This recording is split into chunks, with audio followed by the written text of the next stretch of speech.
147 స్థానాల్లో వైసీపీ గెలిచే అవకాశం ఉందని తేల్చిన టీడీపీ. ఎన్నికల ముందే ఓటమిని ఒప్పుకున్న టీడీపీ నేతలు. టీడీపీ వీడియో సోషల్ మీడియాలో వైరల్. మొన్న సర్వేలో వస్తున్న ఫలితాలు చూశాం.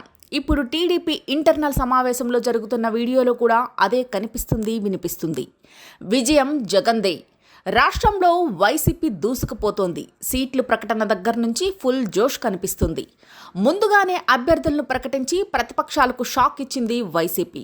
అలాగే సామాజిక బస్సు యాత్ర, వై ఏపీ నీడ్స్ జగన్, ఆడుదాం ఆంధ్ర వంటి కార్యక్రమాలు నిర్వహించి నిత్యం ప్రజలతో మమేకమైంది. రాష్ట్రంలో 4 చోట్ల నిర్వహించిన సిద్ధం సభలతో ఒక్కసారిగా ట్రెండ్ మారిపోయింది. వైసీపీ గెలుపు ఖాయమని తేలిపోయింది.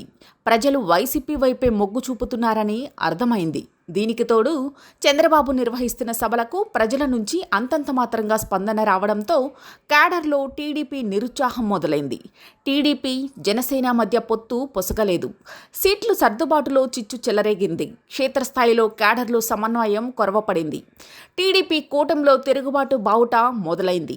సర్వేలు కూడా వైసీపీకి వస్తున్నాయని తేలడంతో టీడీపీ ఆశలు ఆవిరైపోయాయి. టీడీపీ జనసేన మధ్య సీట్ల షేరింగ్లో చాలా చోట్ల విభేదాలు తలెత్తాయి. దీంతో సీట్ల ప్రకటనలో విపరీతమైన జాప్యం ఏర్పడింది.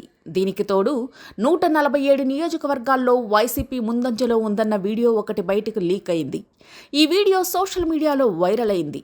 టీడీపీ ఇంటర్నల్ మీటింగ్లో పవర్ పాయింట్ ప్రజెంటేషన్ ద్వారా TDP state election cell coordinator Koneru Suresh party నేతలకు దిశానిర్దేశం చేశారు.